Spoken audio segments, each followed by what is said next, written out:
Dia em Goiás, 6 horas da manhã. E felizmente ontem as coisas poderiam ter dado muito errado para o mundo e só deram errado, que já é um avanço, né? Pois bem, parece que o Putin adiou a fala ao povo russo, mas duas leis foram aprovadas. E basicamente a lei condena a prisão quem se recusar a servir. Então, não está dizendo que a Rússia convocou as pessoas, mas aprovou uma lei condenando quem se recusar a servir, né? Então, quando a coisa esquentar, fica subentendido que todos os russos e russas vão ter que ir para o pau. E os referendos, que eram esperados, de fato vão acontecer. Quer dizer que no próximo sábado, Zaporozhye, Kherson, Lugansk e Donetsk podem ser oficialmente integrados à Federação Russa. Vai levar um tempo até a Duma, mas eu acho que não vai levar tanto tempo assim não. O que normalmente, numa situação normal, poderia levar meses de discussão, eu creio que já está maduro o suficiente para ser decidido em horas. Então, segunda-feira da semana que vem, é provável que o território russo tenha oficialmente aumentado. E isso, é claro, cria, digamos assim, alguns embaraços. Porque a partir do momento que isso acontecer, que a Novorússia Oriental, que ainda fica faltando Nikolaev, Odessa, Dnipropetrovsk e Kharkov. Mas a partir do momento que a Novorússia Oriental pertencer ao território russo, um ataque a elas será um ataque à Federação Russa. E aí a resposta não vai ser essas tapinhas com luva de pelica que a Rússia vem dando, não. Aí a Ucrânia, os dirigentes ucranianos, os centros de comando, e não fica claro se apenas os centros de comando dentro da Ucrânia vão receber a visita do senhor Calibre e do senhor Kinjal.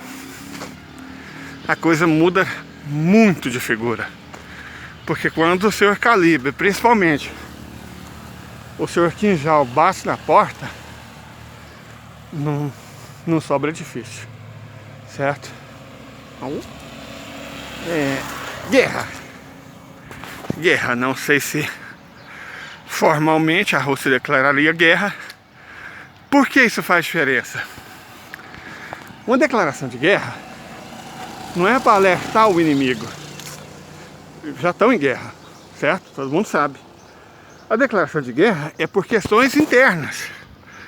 O Brasil, por exemplo, foi um dos primeiros países do mundo a abolir a pena de morte. Correto? Mas em caso de guerra, o Brasil adota a pena de morte. A Federação Russa tem pena de morte em suspenso há décadas. Mas em caso de guerra, evidentemente isso vai ser revisto. Perfeito? Declarações de guerra muda muito dentro do status legal de um país. O Estado passa a ter poderes muito mais amplos de requisitar pessoas, equipamento, o que o Estado achar que necessita, de restringir a liberdade de manifestação e uma série de outras liberdades. E faz sentido, porque, né? Imagina seu país em guerra e alguém querendo usar, abre aspas, liberdade de expressão para falar contra o Estado. Evidentemente isso é intolerável, porque numa guerra tem muita coisa em jogo para que determinadas liberdades sejam respeitadas, certo? No caso da Rússia, um país contra um sexto do mundo, correto? Então, né? Uma série de coisas internamente muda. Isso não vale só para a Rússia, vale para qualquer país do mundo. Um estado de guerra mobiliza a economia, mobiliza a sociedade, mobiliza o Estado. Os julgamentos ficam, digamos, sumários, certo? Digamos que é sumário. A lei brasileira, por exemplo, prevê que em caso de guerra, roubo pode ser punido com a morte. E não é aquele julgamento que as pessoas estão acostumadas. Eu mesmo tenho problemas na justiça. Estou sendo vítima do Poder Judiciário. Da enrolação, né? De um infeliz aí, não vamos nem entrar no mérito. Mas faz anos e a justiça não resolve. Claro, né? Estou falando do Brasil. Mas em caso de guerra, os julgamentos não ficam esperando anos. Eles podem ser feitos em horas.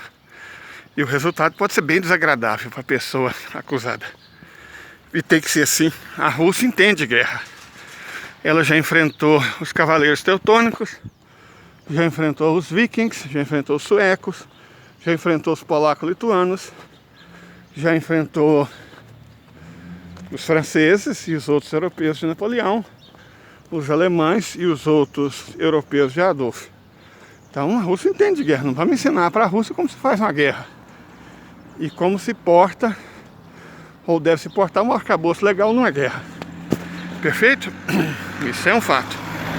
Outra coisa que a gente tem que analisar é que, embora algumas pessoas tenham tido a ilusão de que a Ucrânia vai poder entrar na OTAN a toque de caixa, não vai ser o que vai acontecer. A Alemanha vem se mostrando muito reticente, relutante. Alguns outros países também têm se mostrado relutantes. A Turquia não tem nada a ganhar com a Ucrânia na OTAN. E a Turquia, fora os Estados Unidos, é o maior exército da OTAN. Então, a coisa não vai ser igual ao Ocidente quer. Perfeito? Igual a mídia anda divulgando. A Ucrânia deve colocar suas barbas de molho, porque senão vai ficar sem elas. E outra coisa, vai parar por aí? Não, não vai. A Novorússia vai ser totalmente integrada à Rússia. Não é questão de se, mas de quando. E eu desconfio fortemente que pelo menos a Malorrússia oriental, né? E talvez também a central, sejam incorporadas à Federação Russa.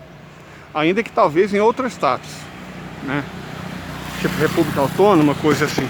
Mas essas cidades foram fundadas por russos, amantes de governantes russos, à custa de sangue, suor e dinheiro russo. A Rússia não tem por que entregar elas para a Ucrânia, um país que surgiu há 30 anos, certo? Então, não vai acontecer.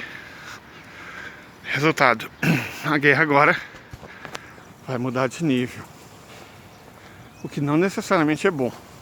Já expliquei no vídeo anterior que isso é muito perigoso, porque a OTAN está sendo governada por idiotas, incapazes e pessoas despreparadas. O senhor Joe Biden, ele enfrenta problemas graves de cognoscência e senilidade, né? A senhora, não sei, Liz Truss é um ser humano absolutamente incapaz, não tem a mínima qualificação necessária para ser primeiro-ministro do Reino Unido. É uma pessoa deslumbrada e incompetente. Olaf Scholz é um despreparado, completo despreparado, um fraco, um incapaz.